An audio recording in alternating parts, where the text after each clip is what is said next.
because not to play A&R Man from 17 years ago, but this really feels like it could have been the lead single from the record. It sort of announces that the band is back, which was kind of the theme of a lot of the press around that time.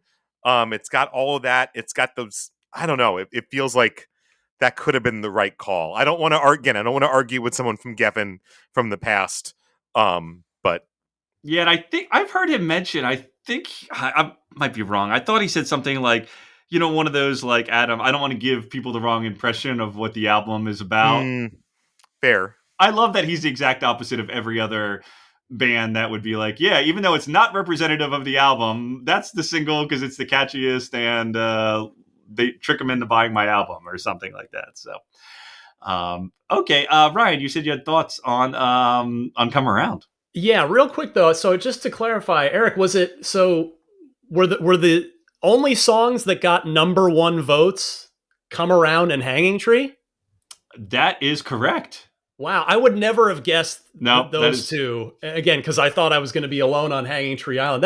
That's cool. I like that those were the first. That those were the ones that got number one votes. Yeah, but, the top vote getters. Yeah, and "Come Around" surprises me being this high only because I had it at number 8. But again, it's not like it's not nothing against that song.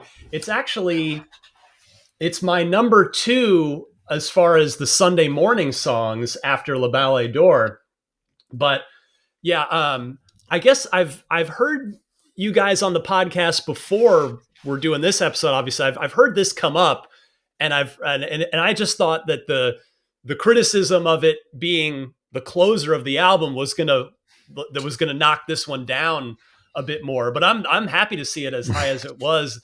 Now, for me, like, I think Jeff was talking about how it's a statement by the band that will come back around. And one of you other guys was saying that's, there's the mention of a she, that's maybe the relationship comes back around. For me, my personal connection to this song is, again, coming right off of that divorce. Like, I needed I really connected with this as an optimism for no, I will come back around, as a person and as somebody that can be, because I was, was pretty broken at that point in time, having gone through that.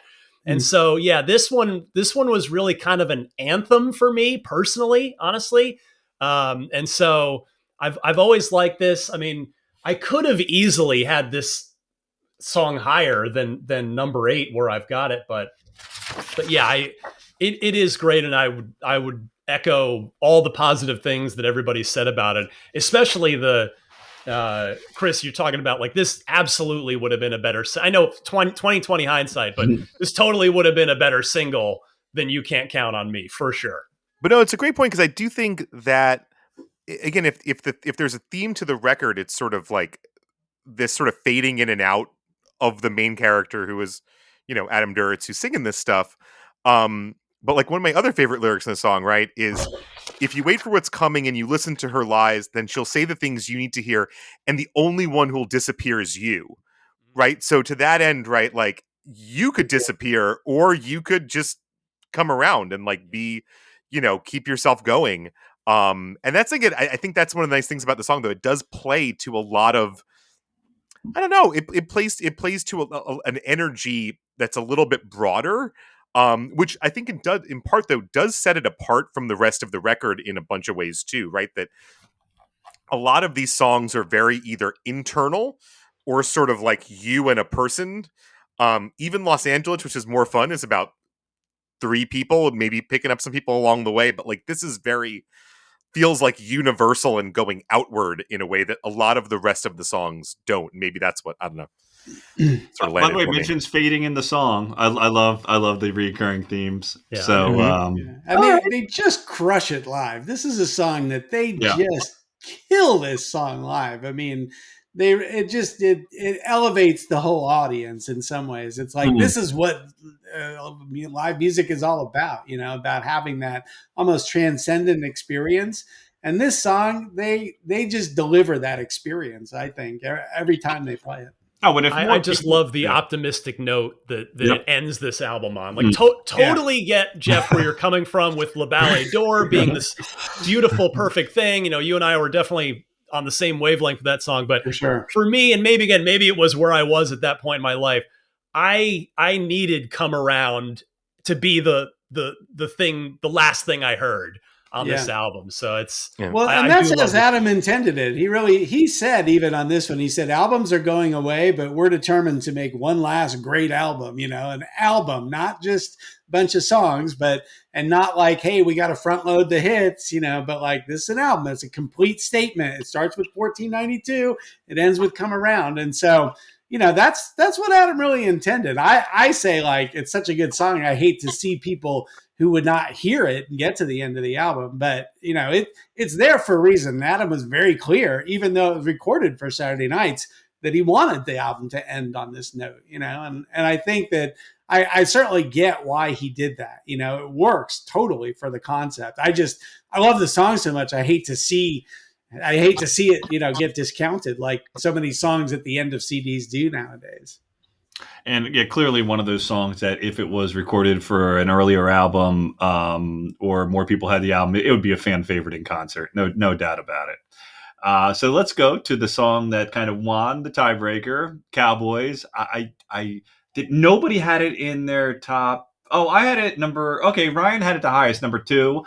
Chris and I had it number 3, and Jeff number 4. I mean, that's why it won. It was everybody's top 4 or tied there. So I will start with Ryan. I mean, and then I'll preface it by saying, I don't know, Cowboys. How if someone says to me, how do you talk about having a mental breakdown in an amazing song? The answer to that question is Cowboys. Let's go to Ryan. Yeah, with Lincoln getting shot and all kinds of stuff. But yeah, I said earlier, I love when Counting Crows dials it up, just turns it up to 11 and gives us like a hard rocking song. And they have not rocked this hard since. Like Boxcars is the closest approximation since this song. But yeah, it's such a high energy song, such a great song to drive to. Like if you're in the car and you put this song on, or if it comes on, it's just so much fun. And it's the fact that we got 2 of these on this album, 1492 and Cowboys, in terms of harder rockin' songs, maybe definitely a part of the reason why I do love this album so much. But it's great chorus, just super fun and high energy, and I'm not sure we'll ever see them play this again, at least unless they bust out an acoustic version of it. But boy, I would pay to see this again live with all guitars plugged in. Oh, that's funny. Yeah, the only thing I'll say right now, and then I'll move to who else had it very high. Well, Chris did too. Me and we both had it at 3. The only thing I'll disagree with you, Ryan, is about being a fun listen. I guess to me, sometimes it's a difficult listen to me, because I really feel a lot of sadness in him in this that I don't hear. Even 1492 is a banger, but I don't feel the sadness as much in this one. But Chris, let's go to you. Yeah, I'm with you. It's a dark song. It's a very, very dark song. And it's a really interesting, I think musically it's very, very interesting. I want to shout out, like, there's a piano part under This Is a List of What I Should Have Been. Yeah, where, exactly. Like, it's a really cool, like, it's this heavy song, and then it breaks down into this like really interesting piano thing, and then kind of comes back. It's kind of a fascinating thing to kind of put together. It reminds me in a lot of ways of like the parts in Round Here, you know, she says it's only in my head. These are kind of maybe the things that are in one's head, you know, that are sort of bouncing around and sort of like losing. I think Adams talked about the idea of this is basically someone who's losing tether with reality, and that like literally the only way that maybe you could do that is to go out and like, you know, go on like a killing spree theoretically. So it's dark, but it's in some ways it's such a like a centerpiece, and also as a live song, right? I mean, they crushed this. I mean, this was such a huge song live. It's kind of a bummer that they don't use it anymore in that regard, because it really like hits. And the guitars drive it forward. You need all three guitarists for it. So Well, what about the part? I'm just going back because there's so many notes I have of different things, but I always love the little parts when I think I mentioned this before in the podcast, but when he references satellites and then Dan does the little satellite sound effect, I'm talking about in the background. If not, go listen to it. I just love those little, and then it's like callback to recovering the satellites in a way. I can't get enough of that, and it's why it's how those kind of things are how the Crows came. Paul talked about all the bands he likes, and I was like him I like 6 bands equally, and the reason Crows rose to the top are things like this 5th album, which I just can't compare to some of the other bands I like their 5th album. Jeff, let's go to you. Yeah, I mean, this could have been my number one on the album. It's my favorite hard rocker on the album for sure, and I think one of their strongest hard rockers they've ever done. Sort of something Chris was saying, the tempo changes I think really give it so much dynamic range. Absolutely. And to me, it's like I've said this about at least. This is the 3rd song that I say this could have been the opener for the album. This would have been a great opener for this album. I think in some ways, why I rank this higher than 1492 is 1492 is just a straight ahead fifth gear rocker. This one, the guitars actually pull back during the verses. You don't have Emmy slashing away on the guitar. You have Charlie comes to the fore. And I think that along with the tempo changes really increases the power of the song. The unhinged lyrics, the unhinged vocal performance, I Will Make You Look at Me, all that kind of stuff. It's like he really is living this as he's singing it. The only other thing I thought was interesting, we've talked about all the callbacks on here. This one has Come On, Come On, just like Accidentally in Love, but talk about different uses of that lyric, Accidentally in Love, Come On, Come On is so different than the Come On, Come On in here, it's like really different uses of the very same lyric. So this is another one that I say, this qualifies as a masterpiece in my opinion.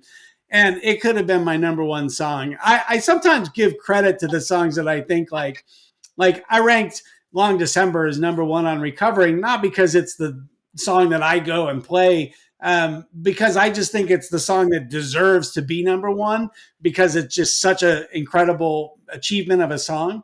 And I think that Cowboys might be my number one song on this album, but I think other ones I felt like I have to give credit to the greatness of and the achievements of what those songs are. But Cowboys to me is absolutely incredible. I think this is another one. And as Chris said, live, it's just slays in concert too. So I can't say enough good things about Cowboys. Jeff, thanks for explaining, more clearly compared to me about why I rank, because I love Cowboys in 1492, but it was a clear difference of number 3 and 4 for the reasons that you said. Yeah, the complexity, and you brought up something that we did not talk. We won't get into too much here, but Adam, he knows, and maybe he's not 100% right, but he kind of knows when to mute his lyrics, when to, you know what I mean? Like you said, you said he sung unhinged on this because that's what the lyrics call for. That's what the music called for. He doesn't do that normally. And I can't think of any other song off the top of my head that he did that, but he needed to do it here.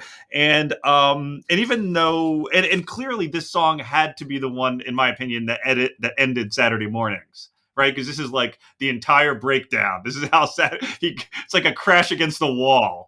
Right. And then we'll see where the pieces come up on the next morning. So, yeah, it's amazing. I love Cowboys. It was one of the ones that probably kept moving up the list for me, kept moving up until I get to the point where I'm like, okay, I'm sorry, but I just have to, I can't do this to come around, man.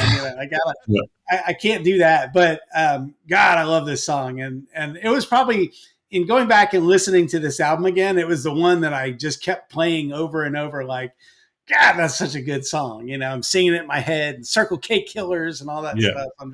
I love it.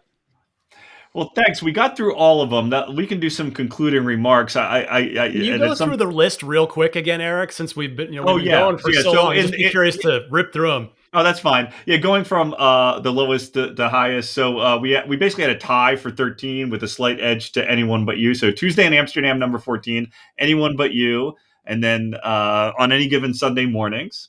Then the other Sunday song. Then Los Angeles, number 10. Number 9, Washington Square. Number 8, You Can't Count on Me. Number 7, 14, number 92. Number 6, Ballet d'Or, right? Number 5, Hanging Tree. Number 4, When I Dream of Michelangelo. Number 3, Insignificant. And then tied, but a slight edge to Cowboys at number 1, which means Come Around at number 2. Nice. So, yeah, great stuff. I know that we basically run out of time. Now, one thing that, just to preface a new show at some point, we will be talking about the B-sides and ranking them and go into a deep dive. And one funny thing is when Paul revisited this yesterday, not knowing as much of the album as we did, he said, "Are you counting this track number 15, which is clearly the best song on, at least in his opinion, this, what is this called? Something with a big star or something. Isn't that what Adam likes? Big Star." And yeah, so It's a great song. Which is a great song. Great song. Great song. Paul, do you have any, I know you got to go soon, Paul. Do you have any final lasting words before you go about either this album or Counting Crows? Well, I just hope that the Counting Crows keep bringing out music, and we can continue to enjoy seeing them live. The band, I find the band has a special place in my heart. I think we can all say this. We all have this in common, that it's a special band. We love Adam and the boys, and they do a great job. And we just hope they can keep bringing out more music, and we can go to the shows and keep doing these podcasts. Thank you. And I don't have any other closing comments. Ryan, who wrote and said, can I be back on the show for this album? And the answer was yes. And we loved having you on. Any closing comments? I'd love to throw my hat in the ring for that B-sides, because boy, do I have thoughts on Sessions and Baby I'm a Big Star Now. There's some great B-sides, but no, I just appreciate you guys having me. I think a common theme that we might all agree on after getting to the end of this discussion is that this album, for a number of reasons, is pretty underappreciated in terms of their entire catalog. And I know, we all feel pretty strongly about how much we enjoy it. And yeah, this discussion has kind of reminded me, like, yeah, this one, if you were to actually rank the albums instead of the songs on the albums, it would be interesting to see. I don't want to start a whole tangent, so I won't say where I would rank this album, but I just love this album, and I appreciate the opportunity to talk about it with all you guys. Well, Ryan, I'm glad to hear that. And if we ever do a Ranking the Albums podcast, I'll have you on so I can stack the deck a little bit. So, Jeff, let's go to you. Closing comments. Yeah, well, like Ryan said, I think that the album is sometimes underappreciated by the fans, and also definitely by the band as well. These songs don't get nearly enough shine, and I would love to see Counting Crows, bust out some of the songs that they don't play a little bit more often, because they're so good. And I would say to the fans, probably if you're listening to this podcast, you're a pretty big fan of the band, but you might want to go back and take another listen to this, because, we've all heard Recovering the Satellites or This Desert Life a million times, but maybe this album hasn't gotten as many spins, but that in some ways that makes it a more engaging and interesting listen, just because it's like, you may not know every nook and cranny of this album the way that you probably do with some of those other ones, certainly like August or something. But the songs are so good and so interesting and so musical, and they still brought, that whole, everything that they bring to, albums like Recovering the Satellites or This Desert Life, they're also bringing to this one. And I think it's just, it's one of those really special albums in their catalog. So it was very fun to rank this and to listen to it a bunch of times and to think about it, and also to just have this discussion with my fellow Counting Crows nerds. You guys are the best. Is it too early? You know, we're about to flip the calendar to 2026. Can we start trying to get a campaign going in the Counting Crows community Sure. for 2028 for the Rock and 20th Roll anniversary Hall of of this Fame. album? So that hey Adam, 20th anniversary, when you guys go out on tour in 2028, could you maybe play like Oh, right. all of one side one night and all of another side another night? Like Be maybe amazing. 20th maybe now's the anniversary. time. We're gonna go back to that casino in Minnesota. We're gonna play the whole thing. Yes. I'm Yes. there. We're gonna I'll play it out for again. that. As you were saying that, I thought, boy, I'd love to see that concert now. You know, like them go back and play this whole album and be like, yes. That'd be great. Chris, we'll end the podcast with you. God, I love this record and love this time. I mean, we'll talk at some point. We'll do episodes, I'm sure, about some of the concerts around this time. Yeah. We'll definitely, because we got to cover the DVD at some point. But man, what a great time! What a great time to be a Counting Crows fan. It's still a great time to be a Counting Crows fan. But that was a really, really great one. And this record and all the awesome songs on it are part of the reason why. So. Oh, great. Well, thanks so much. I agree. I concur, but it is time to move on from our multi-hour session here. Thanks so much But we for will listening. come around. We will We'll come come around in 2026. We have all sorts of ideas. Hopefully, we can actually implement some of the ideas and have a great time. And thanks, everybody, for listening and hanging out down here on Sullivan Street. Goodbye.